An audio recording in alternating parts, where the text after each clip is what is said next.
Pakistan cricket team की selection के नाम पे सिलेक्शन कमेटी ने एक लॉलीपॉप पकड़ा दिया है। सबसे पहले तो sometimes acting sometimes cramp Mohammad Rizwan Pakistan के वाइड बॉल कैप्टन अनाउंस हो गए हैं और सलमान अली आगा वाइड बॉल के वाइस कैप्टन अनाउंस हो गए हैं। साथ साथ पीसीबी ने ऑस्ट्रेलिया और जिम्बाब्वे टूर के लिए पाकिस्तान की स्क्वाड का अनाउंस कर दिया। सबसे बड़ी खबर यह है कि बाबर आजम, नसीम शाह और शाहीन शाह ये तीनों ऑस्ट्रेलिया के टूर के लिए दोनों फॉर्मेट्स में अब कमबैक कर रहे हैं। पर सवाल यहाँ पे ये बनता है कि चले बाबर आजम को समझ में आता है कि वो तो परफॉर्मेंस की बेस पे रेड बॉल फॉर्मेट से ड्रॉप हुए थे, लेकिन नसीम शाह और शाहीन शाह दोनों फिटनेस इश्यूज की वजह से ड्रॉप हुए थे। यानी परफॉर्मेंस पे नहीं, वो फिटनेस इश्यूज पे टीम से ड्रॉप हुए थे। तो ऐसा क्या किया उन्होंने 15 दिन में इन 2 टेस्ट मैचेस के दौरान कि वो इतना फिट हो गए कि अब वो ऑस्ट्रेलिया जाके खेलेंगे। देखिए ऑस्ट्रेलिया का टूर याद रहे सबसे मुश्किल टूर होता है। क्या उस टूर के लिए आपके फास्ट बॉलर्स एकदम फिट हैं जो वो जाके खेल सकते हैं वहाँ पे? और अगर हैं तो 15 दिन में उन्होंने ऐसा क्या किया, ये पता जरूर चलना जरूरी है कि वो इतनी जल्दी फिट हो गए। ओवरऑल ये स्क्वाड देख के, सिलेक्शन देख के ऐसा लग रहा है कि कई प्लेयर्स को प्रोटेक्ट किया गया है। उसमें मुझे एक बात ऐसी लगती है कि बाबर आजम को कहीं ना कहीं जरूर प्रोटेक्ट किया है। जब टेस्ट क्रिकेट से ड्रॉप किया था हम वो मैच जरूर जीत गए, लेकिन रियलिटी ये है कि अगर बाबर आजम टीम का हिस्सा होते और इन कंडीशन पे वो बैटिंग करते हैं जिसमें सेकंड और थर्ड टेस्ट मैच हुआ है, तो बाबर आजम ये बात तो यकीन है कि उस पिच पे सर्वाइव नहीं कर सकते थे, क्योंकि एक तो प्रेशर बहुत था, प्लस ये कि वो स्पिन के अगेंस्ट बहुत बुरा खेलते हैं, तो वो उस पिच पे सर्वाइव ही नहीं कर सकते थे। तो कहीं ना कहीं उनको ड्रॉप करके प्रोटेक्ट करना जरूरी था, क्योंकि अगर वो वहाँ परफॉर्म नहीं करते तो उनके करियर का और दाव लगता। तो खैर वो कहीं ना कहीं पाकिस्तान जीत जरूर गया, रिजल्ट फेवर में आ गए और बाबर के ऊपर एक बली चढ़ गई, लेकिन कहीं ना कहीं उनको प्रोटेक्ट लाजमी तौर पे करने की कोशिश जरूर की गई है। थोड़ी सी बात स्क्वाड की कर लेते हैं, सिलेक्शन की कर लेते हैं। आपके सामने स्क्वाड आ रही होगी पाकिस्तान की ऑस्ट्रेलिया के against ODI squad. Aamir Jamal, Abdullah Shafique, Arafat Minhas एक बहुत अच्छा एडिशन है, लेफ्ट आर्म चाइना मैन है, बैटिंग भी अच्छी कर लेते हैं, बॉलिंग भी। बाबर आजम कमबैक कर रहे हैं, फैसल अकरम एक और यंगस्टर को ऐड किया गया, हारिस रऊफ, हसीबुल्ला जो है वो आए हैं सेकंड विकेट कीपर के तौर पे। फर्स्ट ऑब्वियसली रिजवान है एज अ कैप्टन, फिर कामरान गुलाम अगेन मैं बहुत खुश हूँ कि वो टीम का हिस्सा बने। हसनैन का कमबैक हो रहा है, अभी चैंपियंस कप हुआ था पाकिस्तान में, उसके अंदर वो टॉप परफॉर्मर थे, तो हसनैन की वापसी बड़ी खुशाइन है। मोहम्मद इरफान खान न्याजी ये भी बड़े दिलेर प्लेयर हैं। नसीम शाह कमबैक कर रहे हैं, साइम अयूब, सलमान अली आगा और शाहीन शाह आफरीदी। ये है ओडीआई स्क्वाड। अब टी20 स्क्वाड के अंदर जो 3 प्लेयर्स हैं वो मुझे बड़े खटक रहे हैं। खटक इसलिए रहे हैं कि उनमें से 2 तो है ही नहीं और एक जो है उनकी मौजूदगी समझ में नहीं आई। वो 3 प्लेयर्स में सबसे पहले है साइम अयूब। साइम अयूब को टी20 से ड्रॉप कर दिया। जो प्लेयर जिस फॉर्मेट में परफॉर्म कर रहा था पीएसएल के अंदर या डोमेस्टिक के अंदर, उसको उस फॉर्मेट से लेकर आए टी20 में और अब उसको वहां से ड्रॉप करके टेस्ट और ओडीआई खिला रहे हैं। तो साइम अयूब को ड्रॉप कर दिया, अब ओपन कौन करेगा? क्या है जहन में? क्या रिजवान बाबर ओपन करेंगे? अगर आपने वापस रिजवान और बाबर पे जाना है तो फिर तो जनाजा ही है आपकी टी20 क्रिकेट का।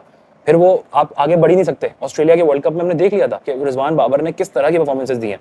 तो अगर आप वापस रिजवान बाबर पे जा रहे हैं, साइम को ड्रॉप करके, साइम को कटा दिया, देखिए बाबर को प्रोटेक्ट किया, टेस्ट में ड्रॉप करके वापस लेकर आए हैं, तो कहीं ना कहीं आपने साइम को हटा के बाबर को वापस उसकी जगह दे दी कि बाबर आजम जरूर खेल ले। तो साइम अयूब का ड्रॉप होना टी20 से मेरी समझ से बाहर है। दूसरे हैं आमिर जमाल। आमिर जमाल एक वो ऑलराउंडर है, मैं देखें कंपेयर नहीं कर रहा, बट बेन स्टोक्स हो गए, हार्दिक पांड्या हो गए, हमें ऐसे ऑलराउंडर्स की जरूरत है। तो अभी आमिर जमाल में टाइम है ऐसा बनने में, लेकिन वो एक दिलेर प्लेयर है, बॉलिंग कर लेता है, बैटिंग फील्डिंग अच्छी। तो आमिर जमाल हर फॉर्मेट के अंदर हमारी जरूरत है। और ऑस्ट्रेलिया में उसने पैट कमिंस को बड़े कॉन्फिडेंस के साथ छक्के मारे थे टेस्ट क्रिकेट में, जहां पूरी टीम कोलैप्स हो रही थी। तो आमिर जमाल का टी20 में ना होना अगेन एक बड़ा क्वेश्चन मार्क है। तीसरा प्लेयर है उस्मान खान, जो उनका स्टांस है, जो उनकी पोजीशन है, उनसे वो एक लप्पा है खाली। वो डोमेस्टिक के या पीएसएल के लिए बहुत अच्छे हैं, लेकिन वो इंटरनेशनल स्टैंडर्ड के प्लेयर नहीं है। वो जिस तरह खड़े होते हैं, जिस तरह लप्पे घुमाते हैं, देखिए इंटेंट होने का मतलब ये नहीं होता कि आप किसी भी टेप बॉल टाइप प्लेयर को टीम में रख लेंगे। तो इंटेंट का मतलब ये नहीं होता। तो उस्मान खान की सिर्फ इंटेंट है, पर वो उस स्टैंडर्ड के प्लेयर नहीं है। आप देखें उस्मान खान टीम में, लोग कहेंगे जी उस्मान ओपन करेगा, ठीक है आप उस्मान से ओपन कराइएगा। उस्मान थ्रेट ही नहीं है रिजवान बाबर के लिए, ये समझने की जरूरत है। उस्मान थ्रेट ही नहीं है, तो उस्मान से आप ओपन कराएंगे, रिजवान बाबर ज्यादा पॉसिबल ओपन करेंगे, क्योंकि अगर उस्मान करेगा वो नहीं चलेगा, वो परफॉर्म ही नहीं कर पाएगा, वो सिर्फ पीएसएल के अंदर कर सकता है। तो उस्मान को खिलाने का और साइम को ड्रॉप करने का मकसद ही यही है कि बाबर रिजवान को प्रोटेक्ट करके रखना है ऊपर। और हसीबुल्ला के लगभग नामुमकिन चांसेस है कि आप उसको ओपन कराएं या उसको खेलें। हसीबुल्ला मुझे नहीं लगता कि वो रिजवान के होते हुए उनको चांस मिल पाए टी20 के अंदर ओपन करने का या इवन प्लेइंग 11 का हिस्सा बनने का। इसी तरह साहिबजादा फरहान भी है। साहिबजादा फरहान भी मोस्ट लाइकली नहीं चांस मिलेगा उनको, अगर मिलेगा तो वो लोअर ऑर्डर के अंदर मिलेगा, यानी 3 डाउन या 4 डाउन। वो कहते हैं ना कि हमारा मिडिल ऑर्डर अवेलेबल नहीं है, हमारे पास मिडिल ऑर्डर के प्लेयर्स नहीं है, तो साहिबजादा फरहान को ये वहां यूज करेंगे। ओपनर है साहिबजादा फरहान, लेकिन यूज ये मिडिल ऑर्डर में करेंगे। अच्छा, इसमें कई लोग अब ये कह रहे हैं कि शादाब खान को ड्रॉप करके बहुत अच्छा डिसीजन लिया, फाइनली एक बड़ा डिसीजन लिया। शादाब खान को ड्रॉप करना कोई बहुत बड़ा तीर नहीं मारा, इसलिए क्योंकि ऑस्ट्रेलिया टूर के अंदर आपको शादाब जैसे किसी स्पिनर की जरूरत नहीं पड़ती। हमारे मैचेस हैं मेलबर्न में और एडिलेड में, पहले 2 मैचेस, वहां की कंडीशंस होंगी जिधर हमें 4 फास्ट बॉलर्स खिलाने होंगे मोस्ट लाइकली, और 3 उसमें से कंफर्म है, शाहीन, नसीम और हारिस। एक कौन खेलेगा ये देखना है, आमिर जमाल होगा या इरफान खान न्याजी होगा या हसनैन होगा। तो स्पिनर्स मोस्ट लाइकली नहीं होंगे, तो शादाब खान की वैसे भी जरूरत नहीं थी, तो उनको वहां पे बिठा दिया। उनकी जगह किसको लेकर आए? अरफात मिन्हास एक मोस्ट लाइकली ऑप्शन लग रहा है कि वही स्पिनर है। तो अब अरफात मिन्हास को चांस मिलता है नहीं मिलता? अगर फॉर एग्जांपल लेट्स सपोज कि अरफात को चांस मिल गया, तो ऑस्ट्रेलिया उनके लिए सबसे मुश्किल टूर होगा। वहां अगर वो परफॉर्म नहीं कर पाते तो वो जिम्बाब्वे के लिए ओडीआई स्क्वाड का हिस्सा ही नहीं है, यानी अगर वो ऑस्ट्रेलिया में फेल हुए तो वो वापस घर आ रहे होंगे। दूसरी चीज, ऑस्ट्रेलिया में अगर उनको चांस मिला ही नहीं, फॉर एग्जाम्पल ओडीआई के अंदर एक मौका नहीं मिला, तो वो फिर वापस घर आएंगे, जिम्बाब्वे जाना ही नहीं उन्होंने, तो वो अपने आप को कहीं प्रूव ही नहीं कर सकते। जहां यंगस्टर्स की टीम बन रही है जिम्बाब्वे में, वहां अपने अरफात को ओडीआई में डाला नहीं, और आपने उसको ऑस्ट्रेलिया टूर में डाल दिया, जहां चांस मिलना वैसे ही मुश्किल, अगर मिल गया तो पास होना मुश्किल है। तो ये कहीं ना कहीं शादाब को भी उन्होंने थोड़ा बहुत प्रोटेक्ट कर लिया, उसको संभाल के रख लिया उन्होंने। एक सरप्राइजिंग एंट्री जो मुझे लगी वो थी जहादात खान की। जहादात खान लाहौर कलंदर से ताल्लुक रखते हैं, आकिब जावेद भी लाहौर से ताल्लुक रखते हैं।